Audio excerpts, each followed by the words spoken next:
So we're good to go ahead and get started. All right. That's fine. That was pretty good. All right, so we're going to get started. We're going to start with a little event, and I'm going to welcome the first person to stage, which is my father, Ed Schrobeck. Ed, please come on out.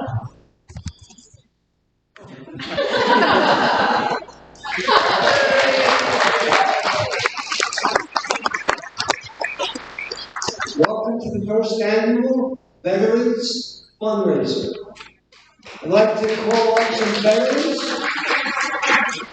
up to the stage. Bob Blair, up to the stage. And deserve Douglas Wheatley, Army Intelligence, Vietnam vet. Douglas. David Hoppy, Vietnam vet. Luke Mitchell, U.S. Air Force. Bill McKenzie, U.S. Navy, Vietnam vet. Bryn Narcisson, U.S. Navy, 9 years. Bryn, thank you, 9 years. All right.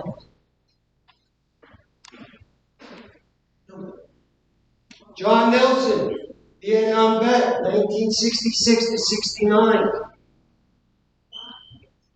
Those were the heavy years during Vietnam, John. Thank you, buddy. Stan Williams, 1966, U.S. Air Force, Vietnam vet. Vivian Ferrola, 1981 to 92, 11 years, Vivian. Gregory Boyer, U.S. Army retired, 30 years, Vietnam veteran. Gregory Boyer. Jeff Alexander, U.S. Marines. Semper Fi, buddy. Bob Blair. You did it?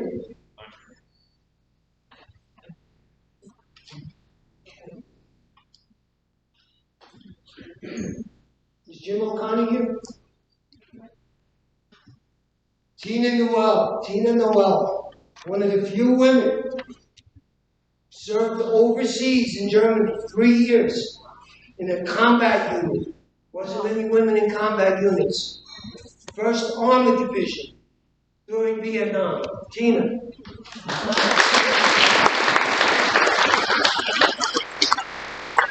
In shows, Vietnam and Iraq war veterans served our country 26 years.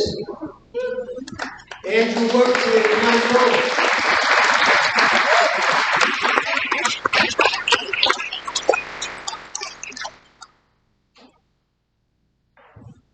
Okay, when Jim O'Connor comes, he's 99 years old. And his daughter is going crazy from Boulder trying to get him here. She just texted me. 99 years old. World War II, 1943, he was a trained pilot. He flew dangerous missions over Japan after Pearl Harbor. Then served our country 40 years in the FBI. Wow. So I'll chat with Jim now again. And when you see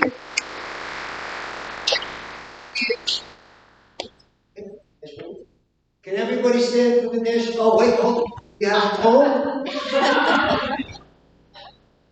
I'm going to read some things to the veterans.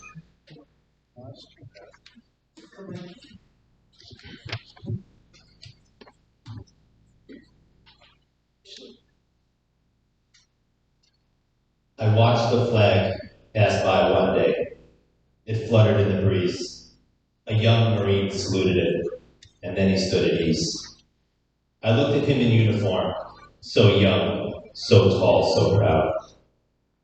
With haircut square and eyes alert, he stand out in any crowd. I thought how many men like him had fallen through the years, how many died on foreign soil, how many mothers' tears, how many pilot planes shot down, How many died at sea? How many foxholes were soldiers' graves? No, freedom isn't free. I heard the sound of taps one night when everything was still. I listened to the boogler play and felt a sudden chill.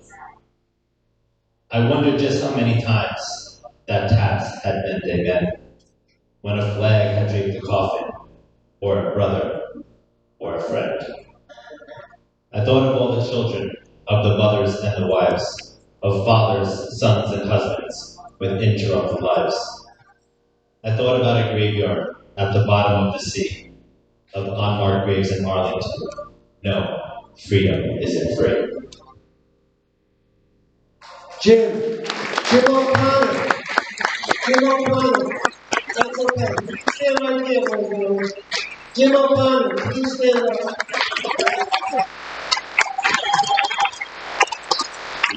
99 years old. World War II.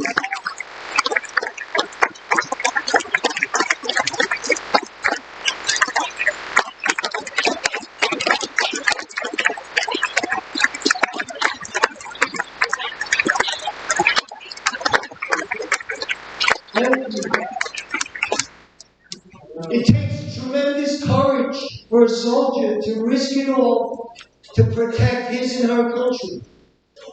We cannot forget them, even if they were not our own.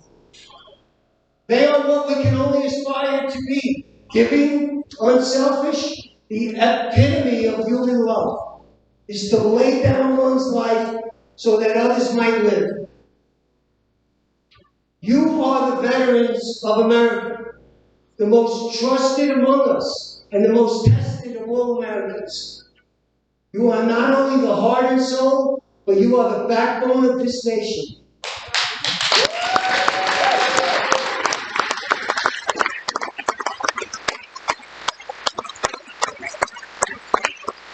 And as a nation, we pause today to thank all surviving veterans who have so bravely and faithfully protected our freedom.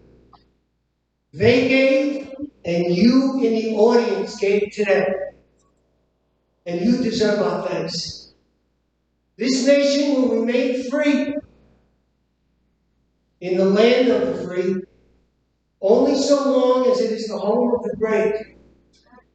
Our flag does not fly because the wind moves it. It flies with the last breath of each soldier who died protecting it.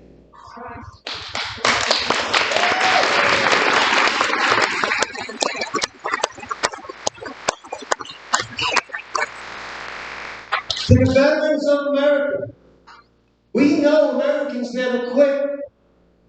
Thank you for the cost you paid for our freedom without asking anything in return.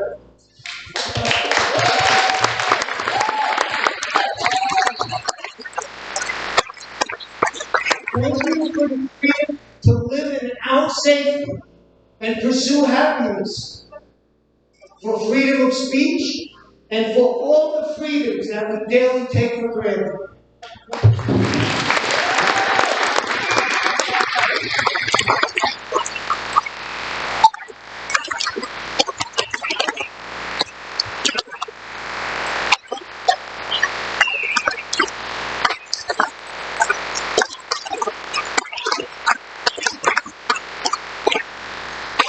Please remain standing for the national anthem. Can you see by the dawn's early light what so proudly we led at the twilight's last gleam, whose broad stripes and bright stars through the perilous sky, o'er the ramparts we watched, were so gallantly streamed, and the rockets rocked the mountains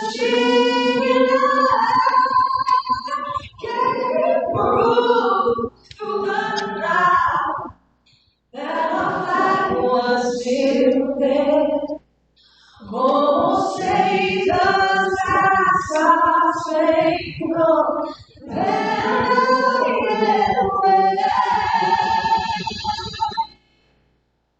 For the land of the free and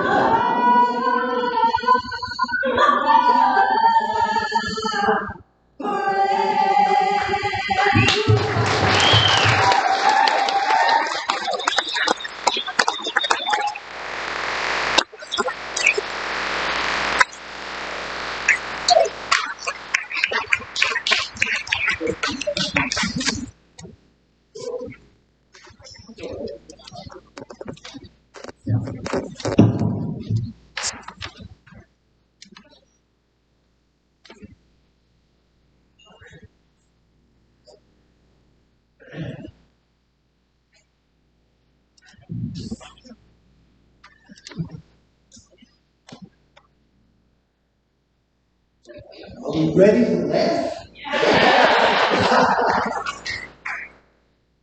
Our first comedian is going to take us the rest of the way. She's a public speaker. She's a mother figure for all of us in Denver, all the comedians. 30-year teacher, written 2 best-selling books. We like to call her Mama Bear. I want to welcome my friend and mentor, Ms. Lisa Lane. Hey everybody, keep it going. Hi there. Oh my gosh, you're polite. I'm so happy to be celebrating with all of you tonight. I just heard from my son, my younger son, who's off at college, that he just broke his personal best record in his Rubik's Cube time, you guys. So we're celebrating. Thank you. I know. He can solve that Rubik's Cube in 11.42 seconds, but he cannot solve the mystery of how to replace a roll of toilet paper. If he was a varsity pitcher in high school, he could get that baseball right across the plate, way more often than he could get his socks in the laundry basket. Do you know young people? It sounds like you do. Anybody in their early 20s? Do you know anybody like that? They're garbage human beings.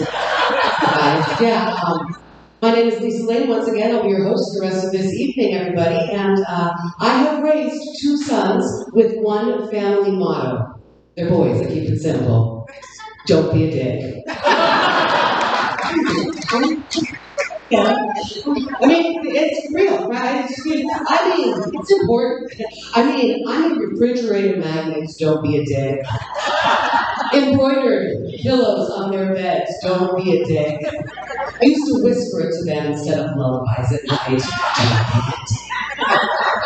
And I'm sorry to tell you that my oldest child turned out to be a dick.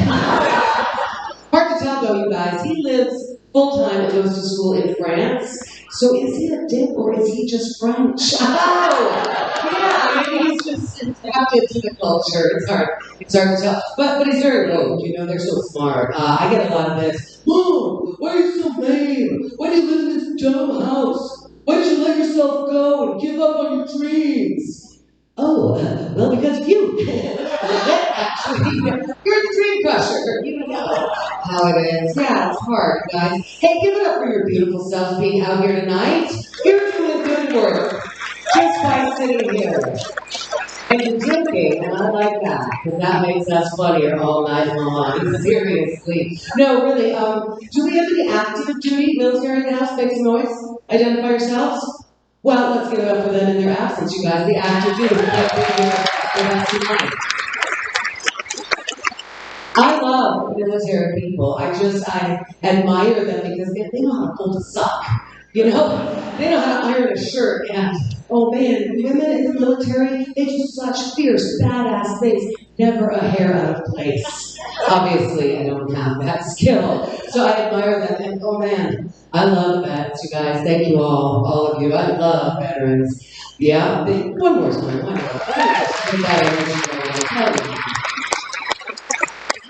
I love veterans so much, I married one. 4 months ago, you guys, I'm newlywed. Yeah, keep it going for my beautiful beautiful new health insurance. Good. Can you imagine getting married at my age? That is a bold strategy in your 50s. Not to steal any valor, but I did 22-year tour of duty the first time around, and I never thought I was going to walk into that fire again, but here I am, who knew? Yeah, it's crazy getting married at this age. You know, in sickness and in health. Means a whole different thing when you're just playing chicken with osteoporosis and gout. But no matter how bad it gets, until death do us part, it's just not that long. It's not that long. So, yeah. Getting married in our 50s is also great because, well, my shiny new husband, he happens to be a little bit blind, just naturally. And that means he sees me in soft focus. And I appreciate that. You know what? He can't even see my chin hairs. Do you know? It seems like some of you know. At this age, it's like a ninja attack on the face.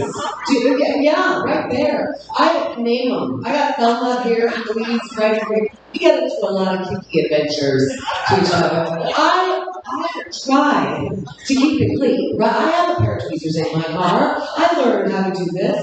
And where you get it. That's where the whiskers are most likely to appear in the rearview mirror. You go, where did it come from? It wasn't there yesterday, I swear. So here's the thing, now I'm married, I just let it grow, you guys. Like a bearded lady in the circus. Yeah, I'm doing it. But then, twice a month, I pluck them right out of my head, and I donate those chin hairs to make wigs for cancer patients. So, I'm a philanthropist. Yeah, I know, it's good. Being married at this age, I tell you what, the other good thing is that, well, a beautiful new man, he snores quite a little bit. You get it, right? He comes quick, though, with his very own, you know what I'm going to say, CPAP machine. And that is dead sexy. Right? You get, ladies, it is like sleeping with your very own cyborg. Ooh, every science fiction fantasy I ever had just came to life. Or fighter pilot, if you prefer, Air Force, gentlemen. It's sexy. It's like you can work it into the fun. I'm just saying you can slip it off, like pull that seatbelt to the side. You can get all randy with it, like rip it off and one time. Darth Vader wants to see his son. Sexy, yeah. The weird thing about being married at this age, the vow that I just took conflicts with the vow I took like 7 years ago. I vowed I would never wear Spanx again. Ladies, that is the revolution. Am I right? Right. Just say no to Spanx. You hear me? Medieval torture devices do not belong in my underwear drawer. Right? Yeah. Okay, but that's when I was fit. And it worked for me. But now I'm like content and I'm packing on the pounds because it turns out that for like 10 years, anxiety was my cardio. It kept me fit. It was just straight up anxiety. And now, body by happiness, whatever, good for us, yeah. Good for us. I didn't know that there were men out there. I'm so surprised to be married. I didn't know that there were men out there who could take out the trash without being asked. Did you know that was a thing? Okay, and again, I get a little emotional, and replace the bag every single time. I thought that was scientific, that men couldn't do it. A miracle to me. It is. I didn't know. I didn't know there were men out there who could go out and play golf all morning with their friends and then come back home and not freaking talk about it the rest of the night. It's a miracle to me. I just didn't know. Oh, golly. The greatest thing about my guy, though, he has never, ever once sent me a picture of his, funny business. That's a thing in the world today. He's never once, and it's my favorite funny business, right? But he's never once sent it to me. What I do have, though, is a framed photo on my nightstand of him paying our mortgage every month. That is where sexy starts, right there. I love it. You guys have fun so far? You're a beautiful audience. You really are. Yeah. We're so glad you're here. You know what? You are doing, look at what we're doing. We're raising money for two great causes. We've got children's organ transplant. We've got homeless vets. But there's some tough things in the world. But we don't get bitter. We get better. Right? You're all making it better. Thanks for making the world a better place. We're so glad you're with us tonight. We've got a great lineup of comics ready for you. Also, this is my new life motto. I don't get bitter, I get better. I told you about my two beautiful sons. They actually are wonderful. I try to get better by remembering the good things about them, and they're both artists, and I'm lucky in that respect. What they do is they take beautiful pictures of their shits in the toilets, and then they Snapchat them to their friends. And then my older son, the one in France, he takes it a level further. He takes those pictures with the Polaroid camera, and then he develops the pictures, and he leaves them in menus for servers. And it's an international pursuit. He's doing this all over the world, you guys. I'm so proud. I'm just saying, can we all get better? Can we tonight and always tip our service people well? Because that's literal shit they have to put up with, okay? Can we agree on that? Yeah, we don't get bitter. We get better. Thanks, you guys. Oh my gosh. We're so glad you're here. Are you ready for your next comic? You're going to love him. I mean, are you really ready? Let me hear you. Okay. You might have seen him at Comedy Works downtown Denver. You might have seen him recently on the High Plains Comedy Festival. He is with us tonight. Make some noise right now for Jacob Rupp, everybody! Here he is!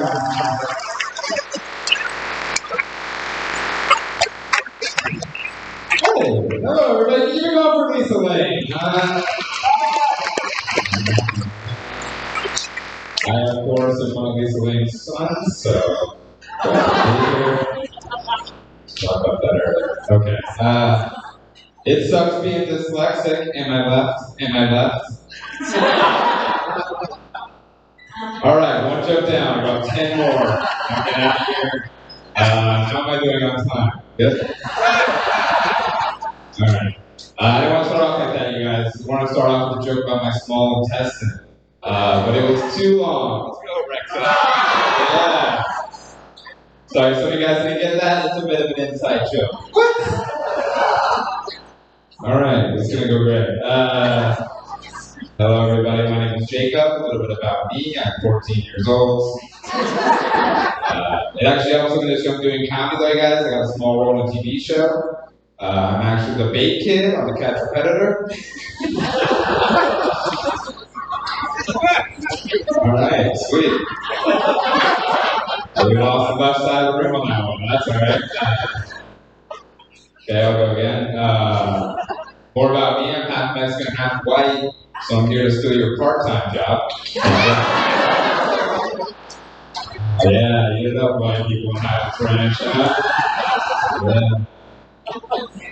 Do you guys idea of my upbringing? One of my grandmas makes tamales and sells them on the side of the road, and my other grandma buys them.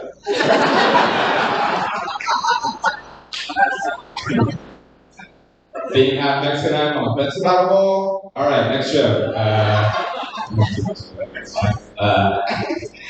I did a girl Mexican, excuse me, poor. All right, this is relatable for one person. Like, I was so poor growing up, I was always jealous of my friends who had cereal in boxes, you know? Like, we were a bag-only cereal family. Like, you guys know the bag cereal, like it's some knockout brand. Like, instead of Fruit Loops, it's Gay Ovals. It's like, what a way to teach a kid about life, to make a product called life that you can't even afford.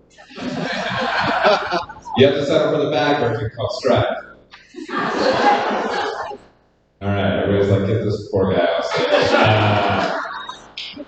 We were poor, but we had a family crest. It was one tube of toothpaste passed down from generation to generation. I will wave like a substitute teacher, I don't care. I don't know if this is relatable. Like, I was so poor that, like, I would always have to use Taco Bell fire sauce packet as a Monopoly token. Because my mom was already using the iron or whatever. It's like, yeah, can you move forward 3 spaces? I'm the food stamp on the board right there. I grew up in Colorado Springs, home of the mega church. I don't know if you guys know, but a mega church is just a transformer that doesn't pay taxes. Yeah, that's a good joke. They drive home and be like, yeah, so lots of comedian, they don't feel better. I did go to poor school in Colorado Springs. Like, does anyone remember Heads Up 7 Up? We were so poor we played thumbs down Sierra Mist. Alright, moving right along. I've always wanted a bidet, but I can never afford it. So instead I just fill my toilet up with Diet Coke, and after I'm done I just drop Mentos into it. Alright, no one went to science class. It's alright. I live here in Denver. I live in Cap Hill, downtown Denver. It's been a busy week for me. I moved down the hall in my apartment building. I moved from one small studio to a slightly larger studio. So that's how good comedy's going. But I can't tell you how fun it is to go back to 304 and be like, hey, I used to live here. Can I look around? And they say the same thing every time. They're like, Jacob, we broke up. You have to be 30 feet away from me. Just mess with you guys, I'm homeless. So glad this is going well. This is my make-a-wish. Okay, good.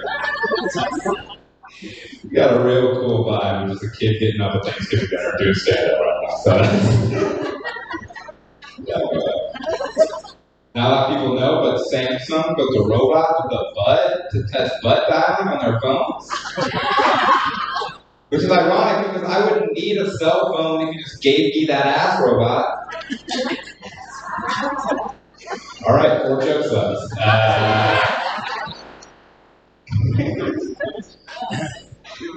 I don't know if you guys can tell, my comedy confidence is all-time high. So the day after the show, a guy member came up to me. He's like, hey man, about 15 years, you could be the next Rob Schneider. So this is my last show. Doing a show about a bunch of people doing laps in pools. So that's pretty cool. That's what I heard about doing comedy. Like people go up to you after a set, especially kind of like a bad set. I'm like, now I'm kind of teaching a class, but when you have a bad set, people come up to you and try to compliment you. They don't know how to do it, so it's comes off really weird and backhanded. I get this all the time. People come up and be like, Jacob, I thought that was funny. It's like, what? That's not how you compliment a comedian, Mom.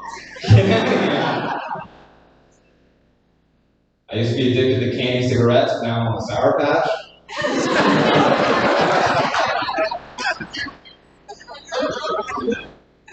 It's a joke you can tell your kids later if you want.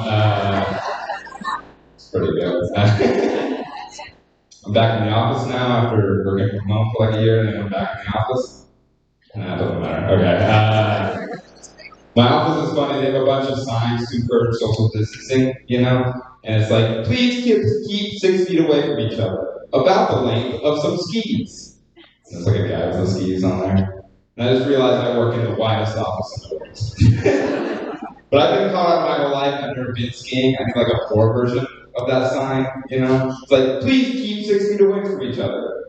That's about 4 hot, ready Little Caesar pizzas. Alright, a little too close to homeless for everybody, or what? I went to CU Boulder, so that's why most of you hate me. I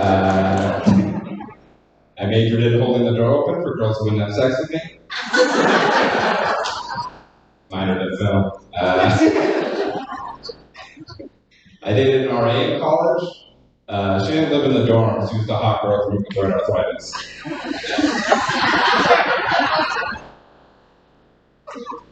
She didn't matter to me, I smoked weed, and I should have known as an RA she attacks joints.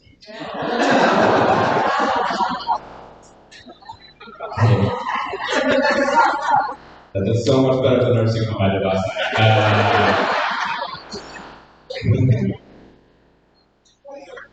Okay, I don't know if you guys can tell I'm a dumb person. For the longest time, I thought NARC was short for narcoleptic. And I was like, why are these gangsters so mad at these sleepy people? That what stay woke means? Thank you. Skip rap music. I recently learned the other day that the inventor of a frisbee got cremated into a frisbee after he died. How amazing is that? I think every major inventor should be cremated for a major invention. You know? Like Thomas Edison into a light bulb, Eli Whitney to a cotton gin, that one weirdo into a ShamWow. Major inventions. Yeah, the search 2005. That's when I wrote it.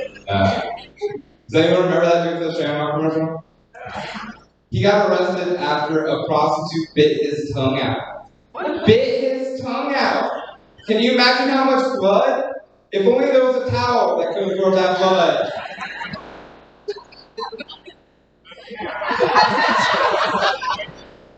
I don't know if you guys expected to see that. Probably not a ShamWow joke in 2021 after the pandemic, but that's what I got for you. I did that I've been doing that joke for a long time. And the other day I did that joke, and the ShamWow guy, was in the crowd, actually. And I noticed him right away, and he looked pissed. Then after the show, he came up to me furious. He was like, Jacob. I thought that was funny. Alright, thank you guys, everybody. Enjoyed the show. My name is Jacob. Go to Police Lane, everybody. That was Jacob Ross, everybody. Yeah. So fun. Isn't that fun to me?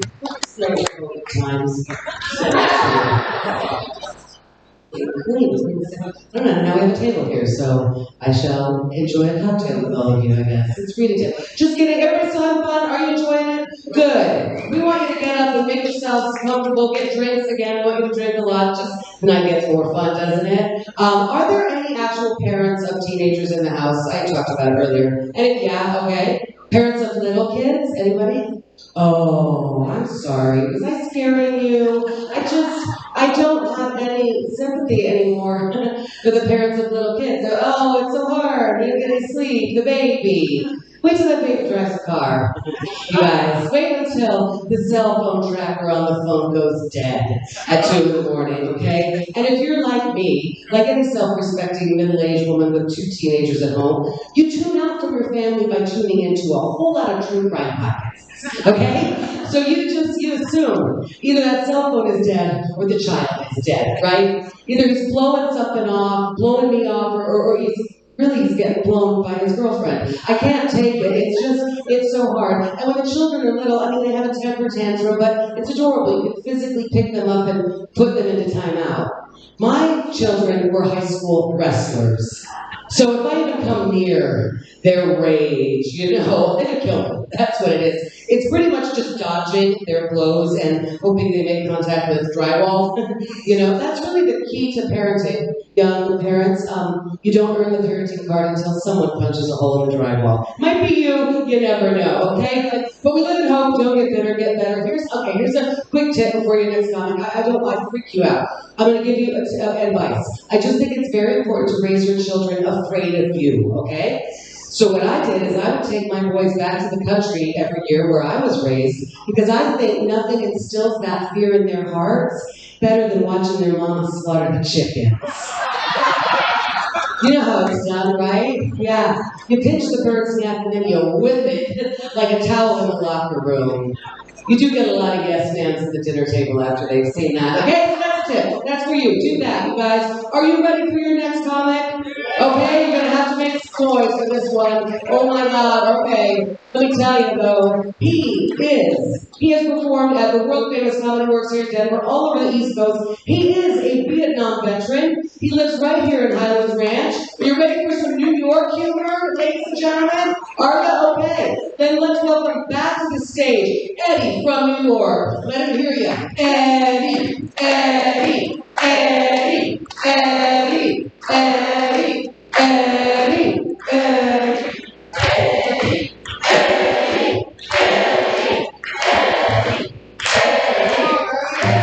Come on, Eddie, they're clamoring for you. Come on, keep it going. He's not out yet. Eddie.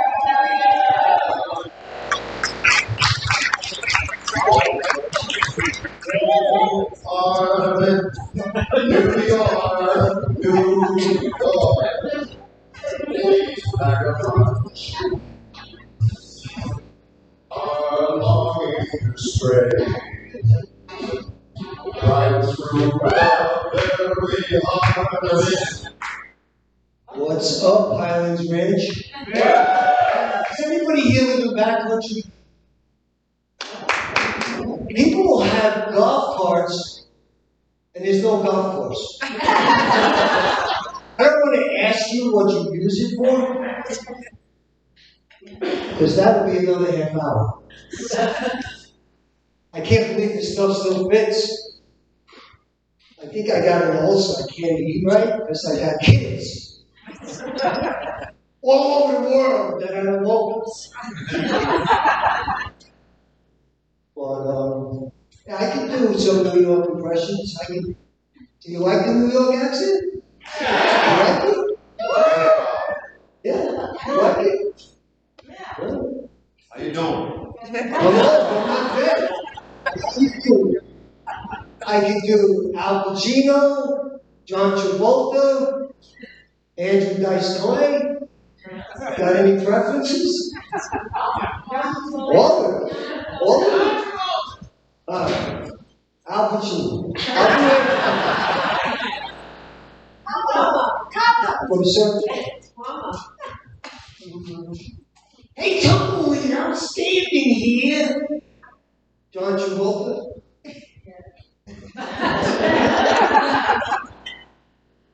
Hey, Stephanie, how come you never let me walk you home? Huh, Stephanie? Give her back the trophy. They was better than us.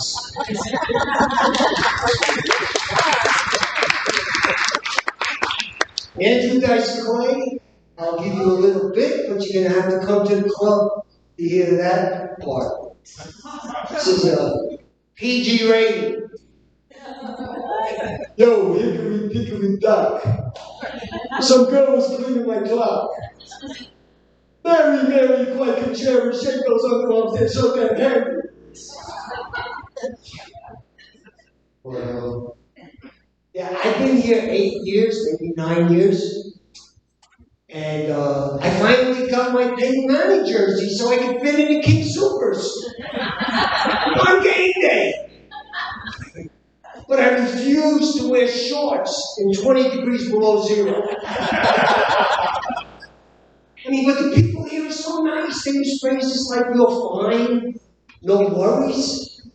I got bumped into a lady at the supermarket the other day. She says, you're fine. I said, thank you very much. She said, no worries. I said, lady, I ain't worried. And if you ask somebody for directions here, they're so helpful. It's like, I stopped at a light. I said, excuse me, can you tell me where the nearest Starbucks is? She says, I'm not going that way, but I'll take you there. I was like, wow, thank you very much. I mean, back in New York, it's like, excuse me, can you tell me where the nearest Starbucks is? What do I look like, a stupid tour guide? Here's a phrase you will not hear in Highland French. Honey, do you want this underwear hanging on the doorknob? No, babe, I'm going to wear that tomorrow. I'm just going to turn it inside out. Hey, this ain't Sesame Street. It gets worse. But, I mean, if you lose weight here, people are so positive. It's like, look, Sandra, I lost weight. Oh, Eddie, you look fantastic. Keep it up. I mean, back in New York, it's like, hey, Tommy, I lost weight. You didn't lose weight. Your ass muscles collapsed.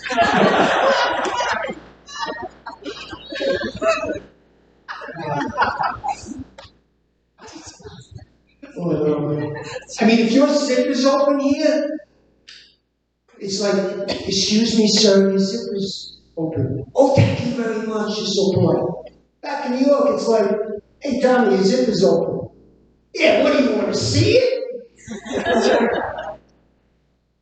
What's up with the pedestrian crossings here? I mean, I'm cruising down local street Sunday morning, 35 miles an hour, listening to Simon and Garfunkel. Are you going to somewhere? And this guy's crossing the street with his little dog 40 yards away. Holds up his hand, so I got to slam on the brakes. I had to swerve to hit both of them.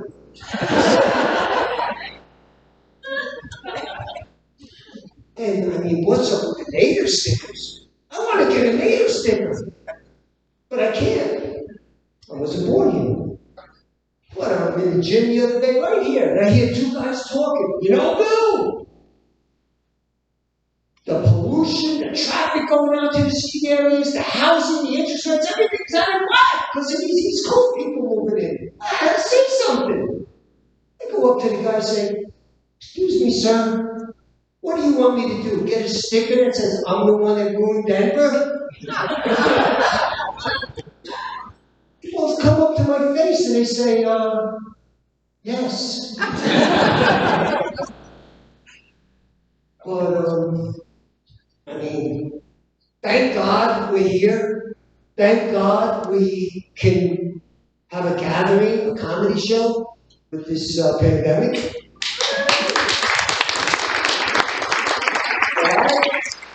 I gotta admit, I had the worst case of depression during the pandemic. I mean, it happens to comics that have Netflix specials and sitcoms. That wasn't my situation. I'm so far down on the totem pole of comics, I'm below Bill Cosby.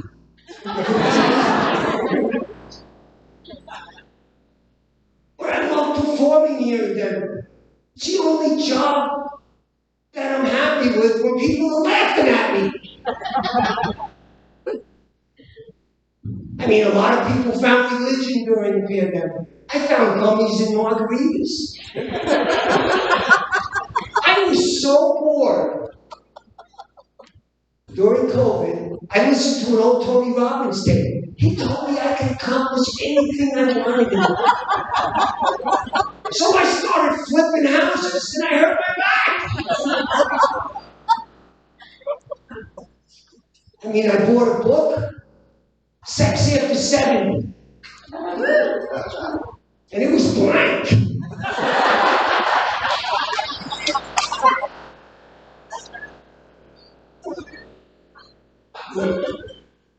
Financially, I lost $200 a month when Costco stopped serving all diapers for lunch. They forced me to buy a case of their peaches, and I went into diabetic shock. I had to make a telemedicine appointment with my neurologist. And he's telling me to hold the computer here, and hold it back here, and bend over here. And my neighbor sees me from the window and reports me to the police.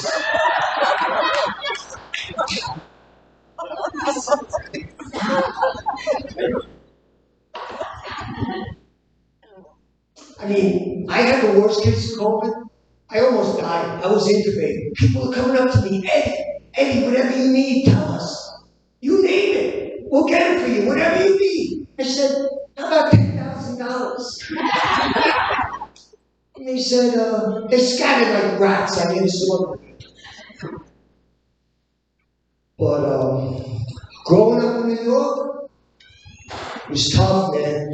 In the 60s and 70s, I witnessed assault and battery on a daily basis because I went to Catholic school.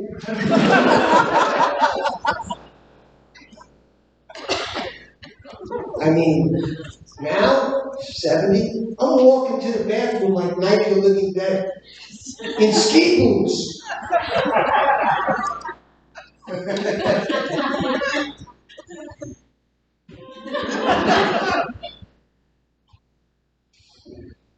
I mean, I can only remember one thing a day now. I remember to brush my teeth, but I forgot to wipe my butt. I started to smell after I took a shower because I forgot to use the soap. My wife and I were having problems in bed when it was cold. Go to the doctor, he says, Eddie, sex is in the mind. I said, I know, but I have dementia. I mean, why am I listening to this guy? He smokes and has a whiskey sour nose.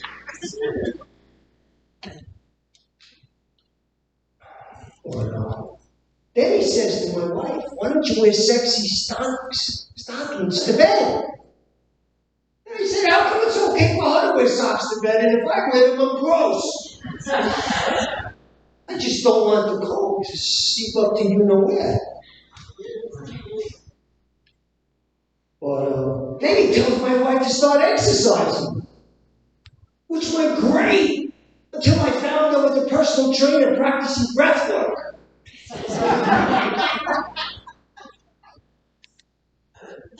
But the CDC just came out with a big proclamation. Seniors who have had COVID are going to have periodic episodes of brain farts. When does the gas come out?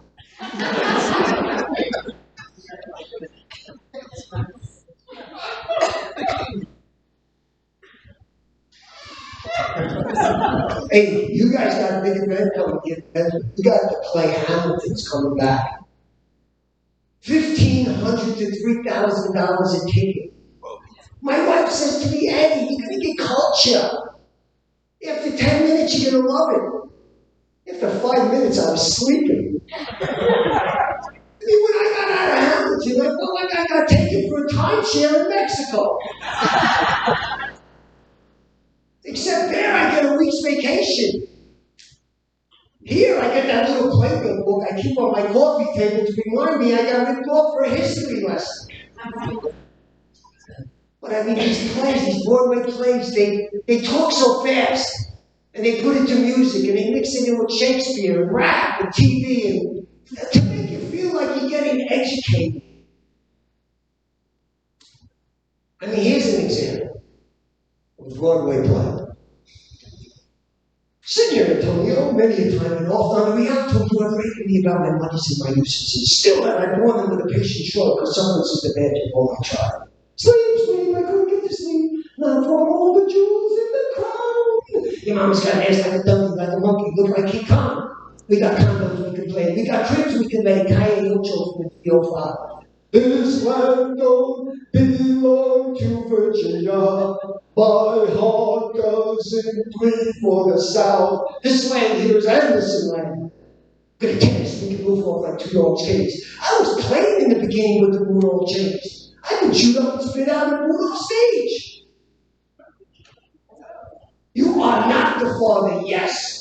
We are. Hamilton, Aaron Burr, cut their guns, 10 feet, turn, shoot. Caleb, pick him up. We need the votes. Caleb, get him. Who names their kid Caleb anyway? But guys and chicks are hot in Hamilton. They wear those pink dresses. They got their hair pulled back in a bun. They got the corsets, everything's pushed all the way up. I'm like, you gotta use your imagination. Back in the day, we had National Geographic and the Flintstones. Yeah, the Flintstones. Betty Love was hot in that Kid Woman outfit. I just don't know how Barney ever got home. Thank you very much, everybody. Eddie from New York.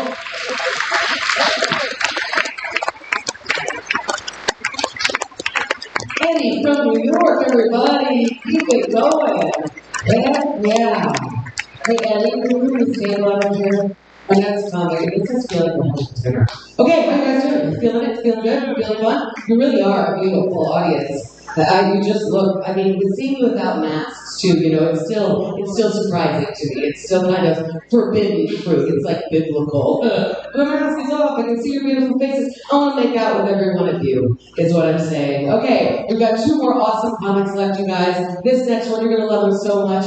He doesn't super want this table up here. So we're just going to do some set dressing. Crew. All right, here it is. You may have seen him in comedy works. He tours the whole darn country, so you may have seen him anywhere. You may have seen him on the Late Late Show, but he's here with us tonight. Ladies and gentlemen, you are in for a homegrown American treat. Please put your hands together right now. This is John Novosek. Come on, John.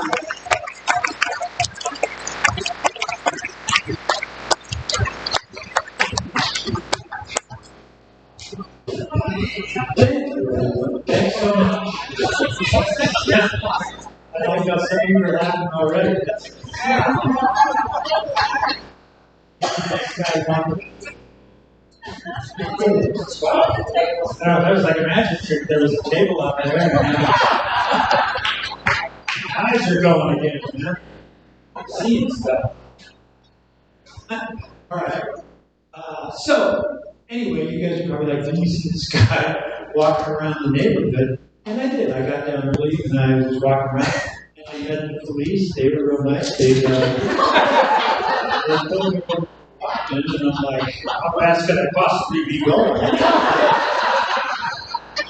Wait, I'm going to check.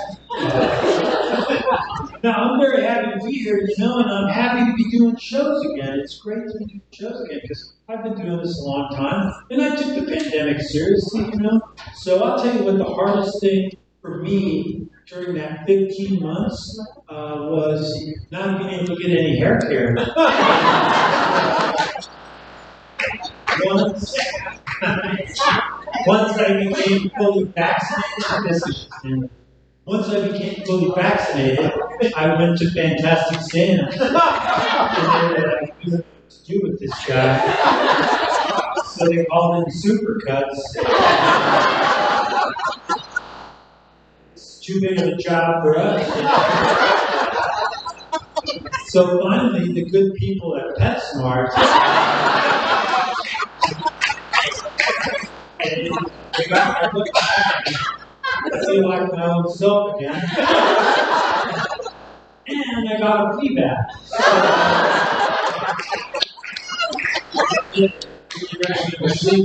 After a pandemic, and it opened up my pores. And tomorrow I can check for heartworm. This weekend. Yeah, you know, for the pandemic, I was traveling quite a bit. Twice a month, I would go out. Some of you are just making up your own jokes. That's great. Twice a month. No, I wouldn't. Well, you know, do shows. And then the scene here in Colorado is so good that I can get on stage like 4 or 5 nights a week, you know, when I was in town. And when I'm on the road, I do this part of my act called Jokes I Can Only Tell Here. And I write jokes about that area or that town, you know, and then do them. And I thought, hey, it'd be fun to do a version of Jokes I Can Only Tell Here, the Colorado edition. And I, you guys are looking at me like, I think this guy just came in to get out of the heat for a while. Here's an example of a joke I can only tell here. I'm from Boulder. I don't think that comes as a real shock.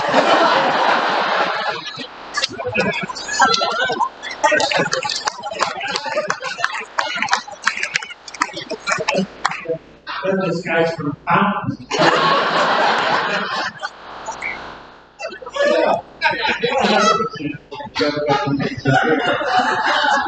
And I went to Boulder High, and that's how a lot of people get there.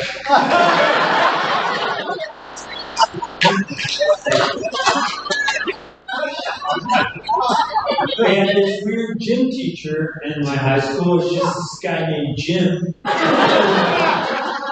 who got himself 45 minutes a day. I was like, I've got to get out of this class, you know? But I needed the credit, if you can believe that, in PE to graduate high school. So I stayed in the class, you know? And as it turned out, my senior class trip was shrooms. And after that, Jim started making a lot of sense.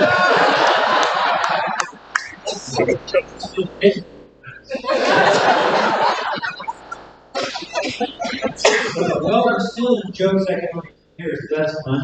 And I'll tell you this too, you know, Boulder, they passed some weird laws in Boulder. There's a sugar tax in Boulder. A sugar tax in Boulder, 2 cents per ounce on any drink that has sugar in it, you know? And I get it. I mean, I get it in a sense. Obesity is a real problem. That seems like a weird place to draw the line to me, you know? Because all I'm saying is, I like to drink soda. I'll have a Coke every once in a while. I don't drink a lot of it. But once in a while, you know, I'll have a Coke. And I'm just saying that if I buy a 12-ounce Coke, you know, that extra 24 cents, I don't think it's going to stop me. I'll get it anyway, you know. I'll pay up the extra quarter.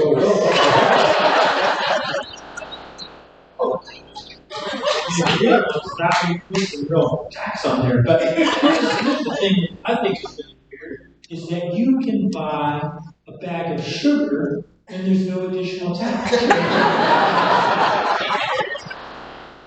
I buy a bag of sugar, I stand up at the grocery store, and I'm like, I'll sugar up your drinks for free, man. You tell me when to stop. I got sugar money. I can swing that. And I swear, one night during the pandemic, I was sitting around my apartment. I don't like to brag, but I have an apartment there. Well, bedroom, second floor, with a three-story building. And I guess I am bragging. But when I was sitting there, and I decided to Google weird laws in Boulder. And these are just true. These are all laws in Boulder. And so this is one. You cannot graze your llama on public land in Boulder, you know? Man, I don't know how that bummed me out. I had to have a heart-to-heart talk with my llama. For to feed you, graze on public land, be free. So, if I ever come across a llama in Boulder, that's Bobby. That's private land on the graze on. And this is true also. You cannot own a dog in Boulder. It's all in the language, the nomenclature. You are the guardian of a dog. And again, man, I mean, that's a nice dog. I understand that. But I'll tell you, every dog I've ever had came up to me, you know, never looked up at me, and I'm sure, I mean, I can't read the dog's mind, but I would be willing to bet money. He's never like, does this guy think he owns me?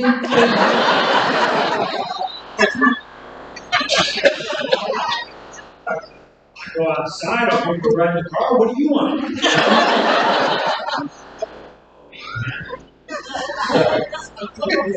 But then that brings up the question of cats, you know? Can you own a cat in Boulder? And so I have a friend who's an attorney in the city of Boulder. I called him up and I said, hey, you know, can you own a cat in Boulder? And he said, yes, you can own a cat as much as anyone can own a cat. Now, this is also true in Boulder, and you guys might know, you might have heard of this one. You cannot put a couch on a porch in Boulder or outside. And the reason is because the University of Colorado's there, that area, University Hill, the students have parties, you know, and I guess late at night, someone complained, so the police came, and these kids, these college students, lit the couches on fire, you know? And I don't think that, but I'm just like, I do that whole shoe bomber thing. One guy tries to smuggle a bomb in, now we all have to take our shoes off at the airport. Some drunk college kid light the couch on fire.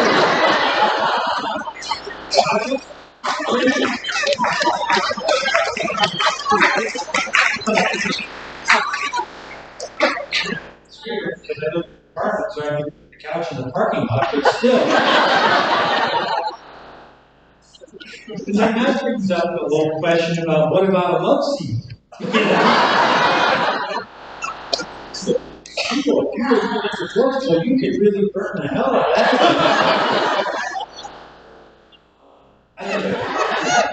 Now, I want to bring this up next, and we're in Highlands Ranch, right? So I don't know if you guys don't have a bag tax, do you? I don't know if you do. But I want to talk about recycling first. I got ahead of myself, which is, you know, not that hard to do.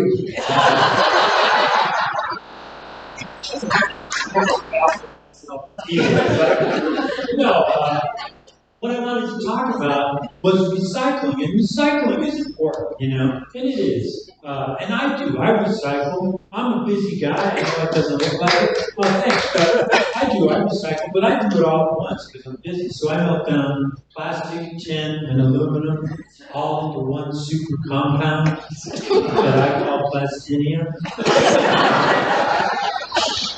So far, I'm here as an icon, but hey, nobody's giving me trouble on the bus anymore. Got some plastinium now. I've done it here. I've always sort of the hand there like that. When they're looking up there.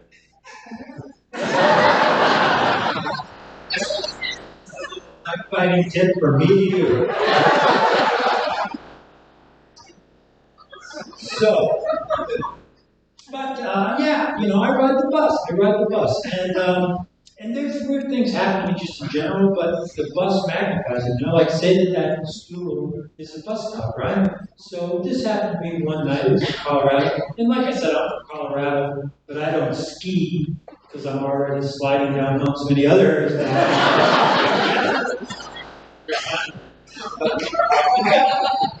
Like that school is a bus stop, right? It's 8 o'clock at night, it's dark out. I walk up to the bus stop like you normally would, And I startled this woman, and I get it. I mean, but you got it. It's 8 o'clock at night, wasn't that late?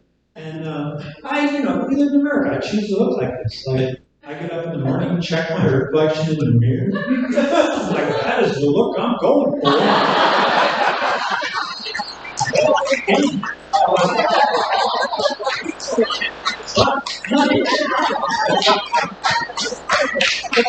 And I startled her at the bus stop, right? And she comes up really close to me and she goes, "Are you all right? Do you have somewhere to go?" That's why I'm at a bus stop. I'm going places. Better. And here's something else I wanted to talk about before I get to this is about the tooth bag tax, but this helps the environment. I know I'm really teasing the hell out of this.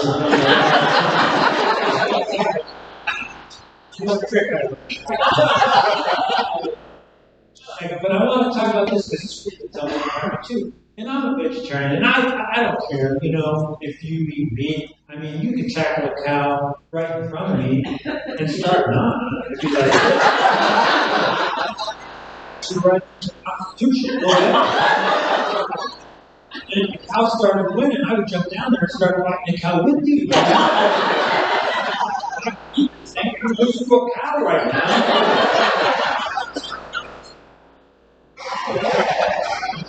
But I'm a vegetarian, and my friends always try to trip me up, to see if I'll eat meat. They come up with these wild scenarios, hypothetical situations. What if you were trapped in the mountains in a blizzard, and you fight your way into a cabin, and all those in the freezer was venison? Would you eat meat? And I'm like, yeah, I'd eat meat, because I'm a vegetarian, not an idiot. That's the day. Without vegetables to keep the string alive, and correct me if I'm wrong, but we're trapped in a blizzard, right? You came down to it.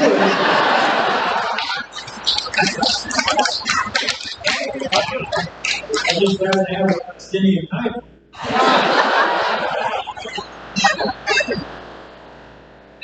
Sacrificing the cow. Number 2 now. We are going to talk about these reusable bags.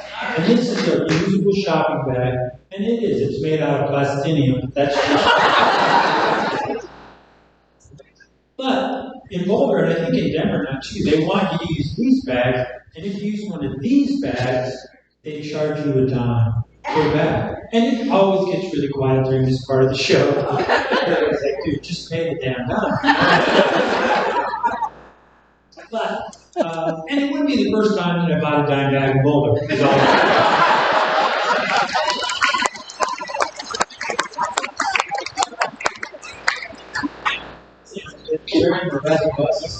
So, I feel like I'm reducing my carbon footprint. But here's the thing that I learned, and that is that these produce bags are free, And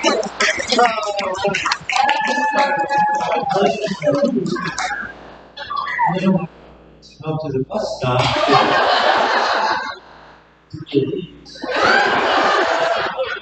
Send the bag boy. That sounded weird. So bag person, that sounded even worse. So then I was just like, if you could send your lowest paid employee. Hard on the other side of the room. But here's the other thing, you know. I go through the self-checkout, and it prompts you before you pay. And it says, how many bags would you like to purchase? So I was feeling, you know, like a smart aleck, I guess. And I hit 200. So the manager comes out and goes, sir, you didn't mean to purchase 200 bags, did you? And I threw down to 20, and I was like, hell yeah, I did. I made him count out 200 bags. I was in Vegas, and then I just had a big parade of self-checkout. You know, I was like, $3 bags!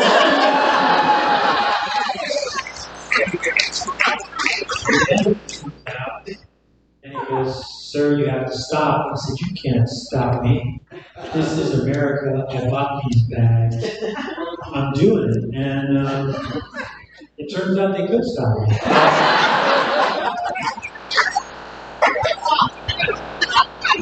Lawsuit. Now, you know, I want to mention this too. A lot of comics sell merch after the show, and I'm selling a book after this. I didn't write it, but I'm selling it. I just have the one. See me in a hurry.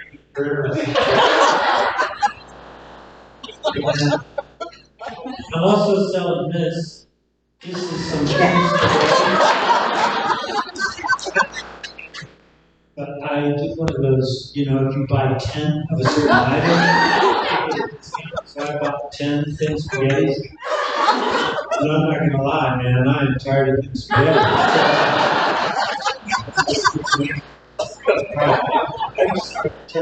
just want to make sure if you had time, this next one here. Now, I want to talk about this book, and this book isn't for sale. It's called The Lunchbox Surprise. And I wrote an alternative ending to The Lunchbox Surprise. And for years, in the 90s, I did this bit, you know, and then the author and the illustrator of The Lunchbox Surprise contacted me and said, hey, here's another surprise. You know, like doing this.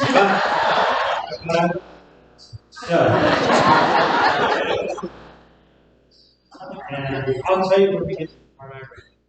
It's time for lunch, it's time to eat. The teacher says, now take your seat. All right. That starts off pretty well, you know. My lunch is best, say Jan and Pam. I'm going to call BS right off the bat. Kids in the class, I haven't seen anybody's lunch. I'm like, calm your asses down, Jan. See how this thing is out.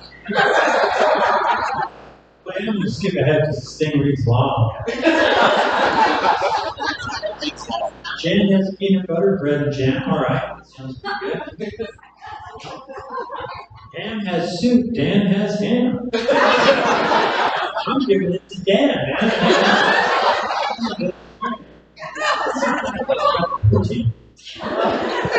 Max has chicken, rice, and peas, so I'm guessing Max is Mediterranean.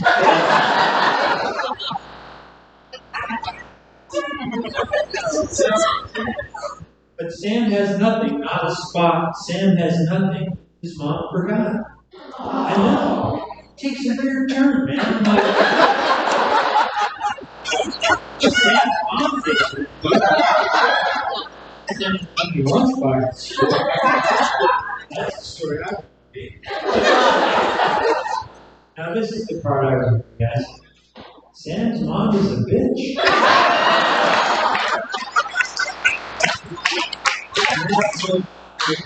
This is lunch, you're gonna die.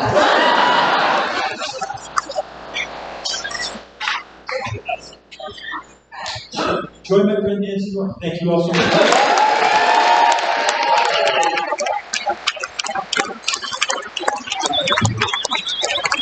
with everybody, right? Oh, he does his crush. Okay, we're gonna keep this party going. You ready for your last comedian tonight, your headliner? Yeah. You guys, I'm so excited.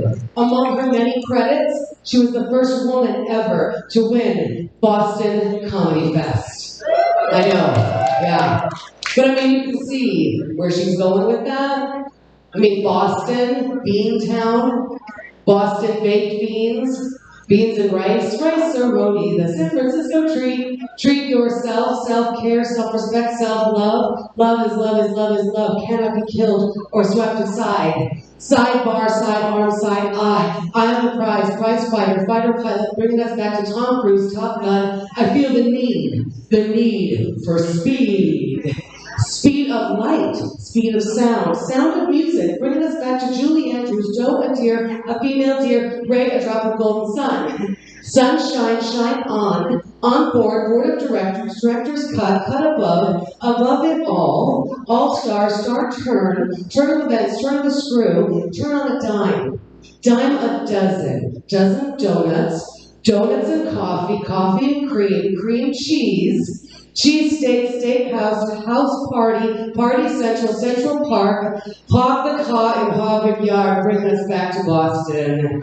Yeah, and the Boston Comedy Fest, of which she was the very first female winner. In 2019, she was also a champion of Seattle International Comedy Competition. She is a do-gooder, a hope slinger, a joy spreader, a true inspiration, and she's with us here tonight. Originally from the Ozarks, although she refuses to tell us which trailer park. My friends, please join me in welcoming Nancy Norton.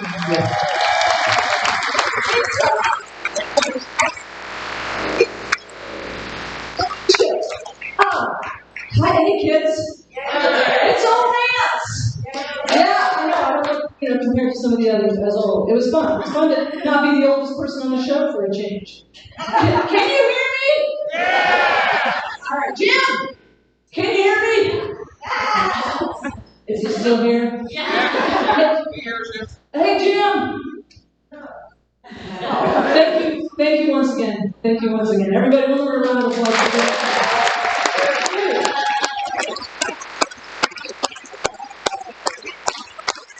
I won't say that once twice. Yes, I will.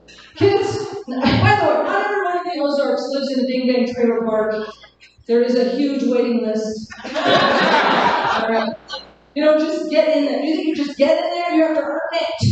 You start small with a pickup truck and a camper shell, and you build, and you dream, and you pray. You get a vision board. Going to spotlight over here. You get a vision board. You put a double wide on there, and you manifest that. And I made it, y'all. Give it up for me. I made it to the double wide.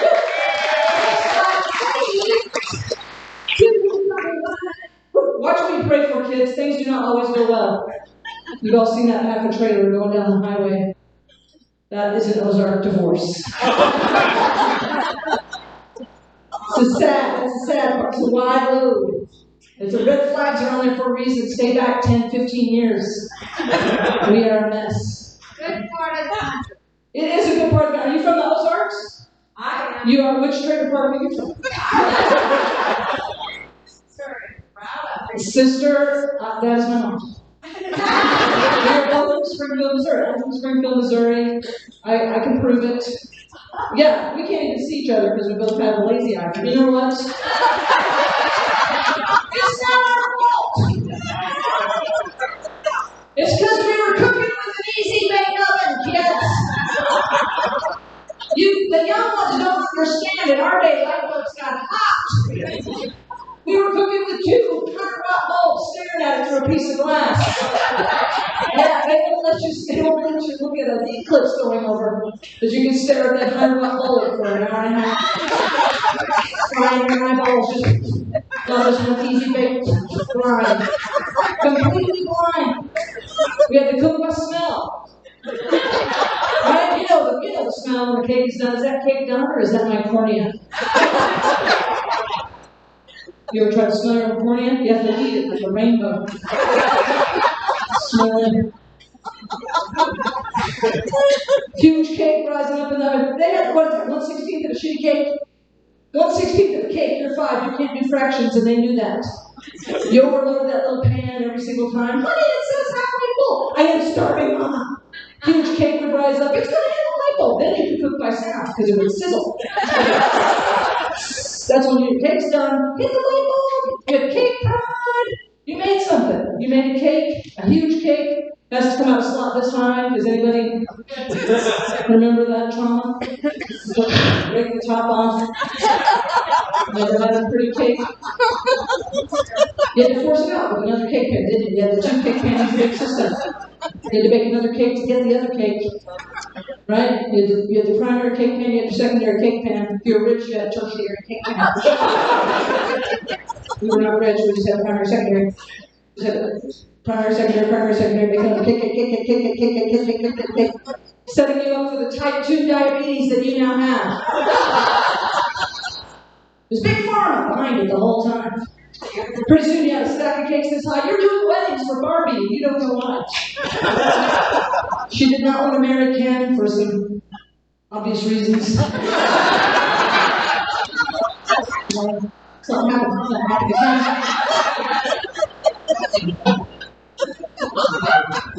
Another big trauma when we talked about it. I knew it was a big trauma when we talked about it. Kids in my day, Barbie didn't have bendable knees. Back in the 60s, she had to get around like this. Going all the way over here. Right around 1967, Barbie got the bendable knees, right? Sexual revolution, so she could be on top. Look, kids, it's on top Barbie with bendable knees. It's not those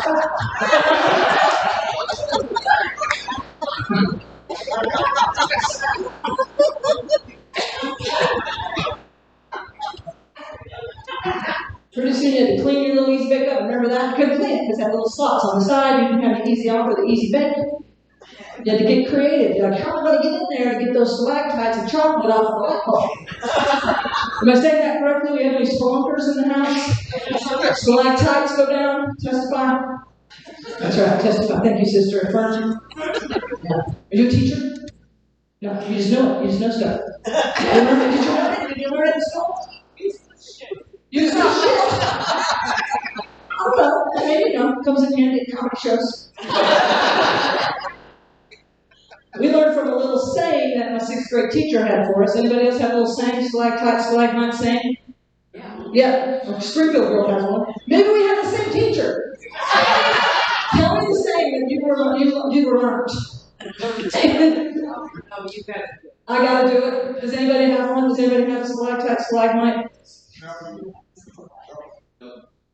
Let's hear it. No. Oh, you're just saying no for everybody. I thought you were saying no. You're like, no, nobody here does. I know all of them and they don't know it. It's clear. This is the one we learned, all right?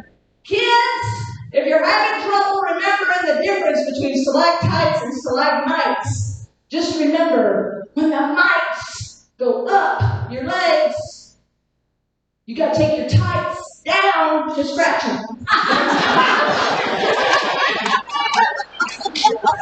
You learn it. And you will not forget it. I'm sorry.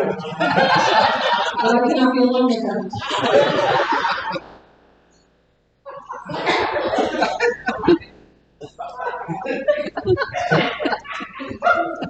My son is here. I think he's hiding. I have a young son. I have a 17-year-old, and my name is Nancy. Nancy. Kids, I should have a 35-year-old. I think it's clear. Things are sliding. Are you all on acid, or is my skin sliding off my face? My neck fell. My neck fell during the pandemic. Yeah, just kind of just slid. There's nothing, I'm a single stay away from home mom. and a facelift. So I just put a chip clip back here. Who's picking on my profile now? Nobody is the correct answer. Just go ahead and say no for everybody. My son, when he was a toddler, his first words were hot flash.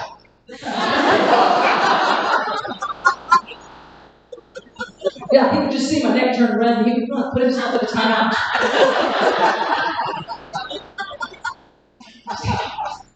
Now he's a teenager. Doesn't work. Anybody else have teenagers? Testify. Yes. Timeouts do not work. Teenagers do not care. They love that. Put me in timeout. Yeah, I'll go to my room. So I live there. Good old dance. I figured it out. You know what you do with a teenager? You threaten them with a time in. Huh? You want a little family time? You want to sit on this sofa and play a little Scrabble, eat a little sherbet with mama?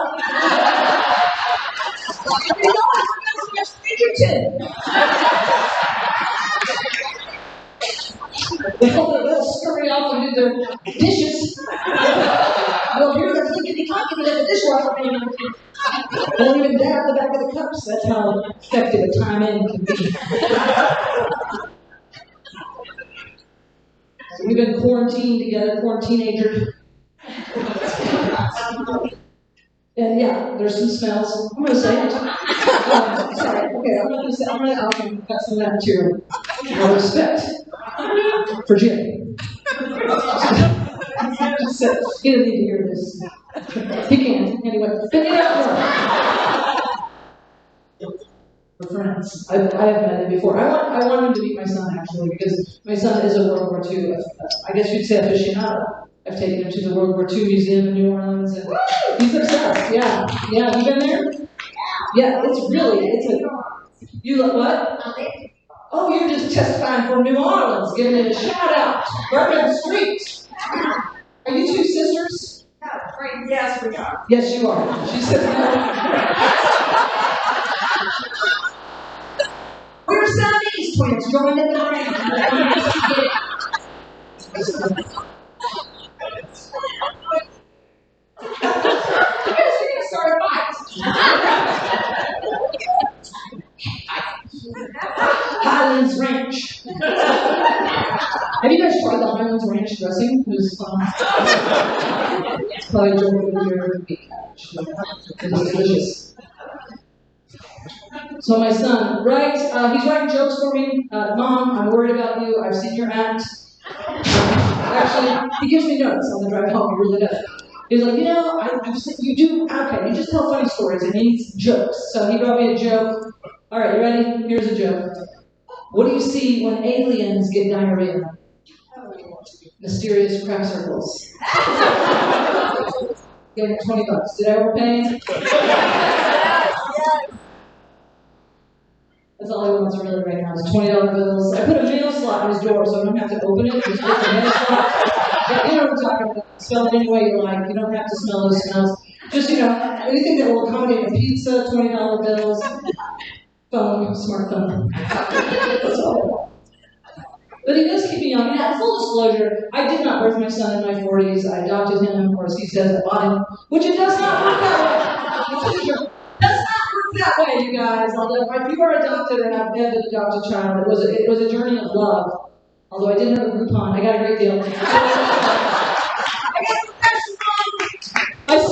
I got the best one. I love my son. I spent 6 months in Kathmandu, Nepal. That's where he's from. It's far away from home. And I mean, I'm telling you, it was a calling. I could not go home without this child. And we were meant to be together. He doesn't agree. But I'll tell you. He's going to give me notes about this on the way home. But I did. I spent 6 months in Nepal all by myself. And it's, I used to say it's all the way around the world. And I realized, wait a minute, that is right back fucking here. That's not. So it's only halfway. But I don't think I could have birthed a child that would have more in common with me. Like, we get each other, we both have ADHD, and a couple of ADHFs in algebra. And we're both artists. He loves to draw on his legs to make them look like mine. Spider veins, both are over a spider. Spins a web, any size, maps are blue on his eyes. She's got a spider vein now, he's got a spider vein now. It's driving you insane.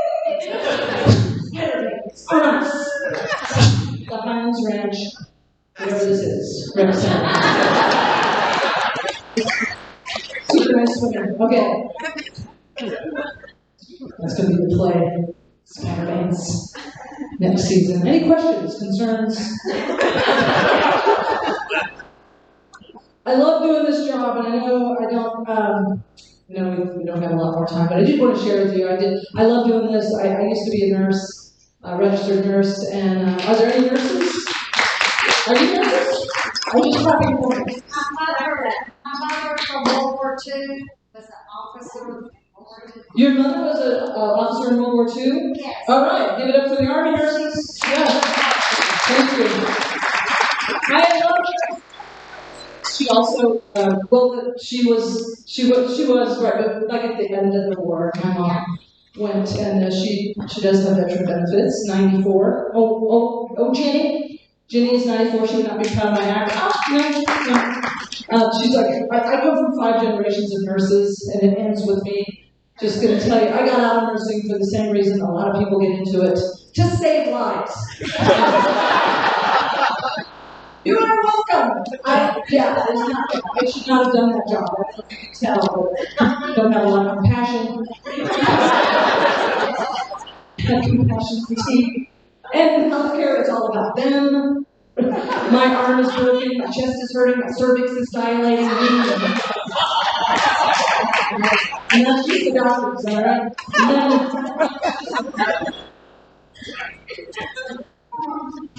I love that job. I got in trouble a couple of times laughing inappropriately at the patients, but it's funny that you're hurt. I just get my, get tickled. It's like church laughter, you can't stop. And the ER, I don't know if you've ever had that on your shift, somebody come running in with a hand in a bag of it. That's hilarious. There's something about a hand in a bag. A hand in the thumb doesn't fit. I don't know why. It's like a hitchhiking back to the arm. That guy was okay, don't worry. Well, thanks to me, but they did attach his hand. That wasn't the worst thing that happened that day, he was actually, anyway, he was remodeling the basement begrudgingly, hands on the floor, he's pissed, he just picks up a nail and goes, bam! Nothing happened, don't worry, they were just 1-inch nails. So, you're thinking, finishing nails, they should have done the job. But 19, he had 19 of those in his head. And that's perseverance, that's follow through. I'd like to see a little bit more of that out of you guys. You kept going, but the clip ran out, and you can't reload with one hand. That's true story. 19 nails! Chairman! Bring me a baggie! And some ice and a hat! Come on, you got nails half in, half out. You gotta put a hat on that. People that have notes on there. Handing in for hire, and this man, they're assholes. Anyway, like I said, don't worry, he's fine. I mean, the good news is they reattached his hand. They couldn't get all the nails out of his hand. Exactly. I know, in this day and age, what do you think? They could get them out. They couldn't get them out. Or if it's just a really tired on-call doctor who just hammered me and put him Sorry, I told this. Well, thanks for coming out and supporting the veterans and laughing with us. Because, I actually go around using my nursing knowledge of physiology, and actually laughing boosts your immunity. So I go around and I tell people about the power of humor. You need to laugh. Even in the worst times, you need to laugh. It's counterintuitive. So I really encourage you to find something to laugh about, especially your own immortality. You're not immortal. I mean, in the physical sense here. I'm spiritual, but it's like, this is sliding down. I'm watching myself decompose. You gotta laugh at it. Otherwise it kills you, right? You gotta laugh at it. I'm trying to date. Oh, Nance! Trying to date. Yeah, I'm not on Match. I'm not on Bumble. I'm on Timber. Is anybody else? Timber? It's sponsored by Viagra and coconut oil. That's right. Yeah, everybody knows about the Viagra, but not everybody knows about the coconut oil. I'm here to testify. Listen, no, your mother did not tell you about this. You see all the commercials. Every man knows at some point you're going to need a little help from a little blue friend.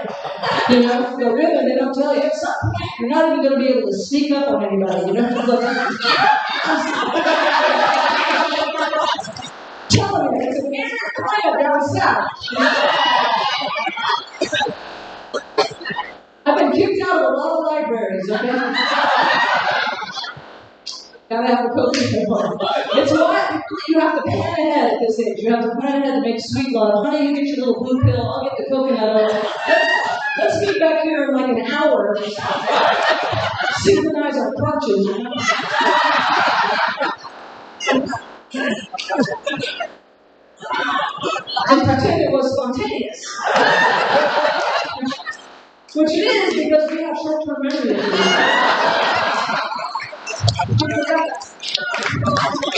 I've been there reading a World War II novel, and then watched the U-boat, preceded him into the room. I think you know what I mean by U-boat. I'm trying not to get too graphic. It's a family show. You know what I'm saying. I'm just telling you what happened. Scary. I had a fear response to the U-boat heading for a drive-off. I'm telling you, something went wrong, man. You took like too many pills or something. I don't know. How many did you take, sir? Captain, permission not to climb aboard. There is not enough coconut oil in the world to handle this situation.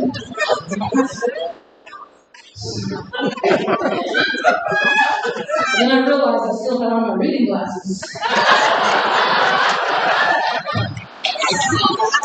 They're magnifiers, kids! I have 2 powers.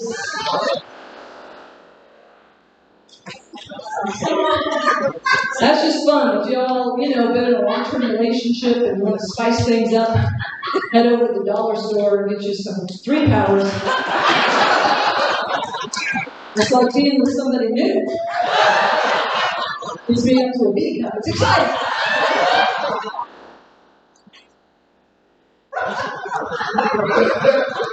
And if you don't have a partner, I just want to say, have fun no matter what. Make your own fun. Personally, I'm a believer in the shower massage, the handheld one. Thank you, God. I'm not going to do it. Don't be ashamed. It starts instantly running through the sprinkler. You had no idea. You're in the backyard, the sprinkler's going. It's like,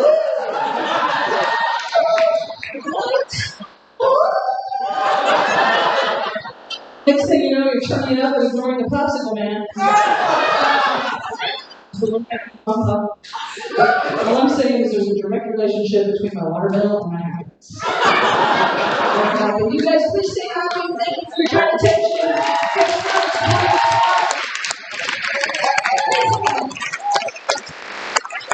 Nancy, everybody. Come on. There we go. Unbelievable. Thank you all so much for being here tonight. Did you have fun? Right? Okay. Will you continue to support the community? I know you will. Beautiful people. So I have to tell you, right here, we want to thank, first of all, the Cultural Affairs Association and the HRCO for the performance tonight, and of course, the Science and Cultural Facility District. Give it up for the artists. Yeah, there's just a bunch of artists up here with our canvases on the stage. You guys, I do want to tell you a few more events coming up. Sponsored by the HRCA in the next month. You've got the Fall Craft Show. That is this Saturday and Sunday at the Eastridge Recreation Center. So start shopping. Maybe you can find some easy baked cakes at that fair. You never know. Classical music series at the Mansion. That's on October 12th at the Highlands Ranch Mansion. Chamber Music Series. That is on October 17th. That showcases the Chamber Music Society of Greater Denver right here at Southridge. And then finally, Curtain Call at the Mansion with Frank Sinatra on November 4th. Those are very classy events. And I know you're classy people, so thanks for slumming it with us tonight, you guys. It's been fun. Please welcome back to the stage the comics that we saw tonight. We had Jacob Rupp, he had to go for another gig. John Novosad, everybody. Nancy Norton, Eddie from New York, everybody back on stage. Here we go. Thank you very much. All right, take a bow. Come in. Take a bow. We are so grateful to you. Thank you. Get home safely and do me a favor. Don't get bitter. Get better. And if you have a mom, call her. She wants to hear from you no matter what a piece of shit you were when you were a teenager. Good night, everybody. We love you very much. We're going to stay here for a little picture, but you can do what you want.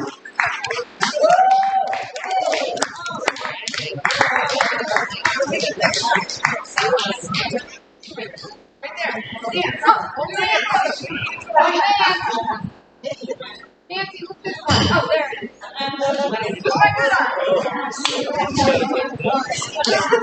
Oh my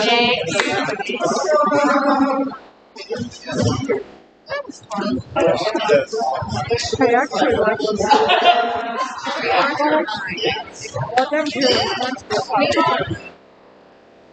I don't like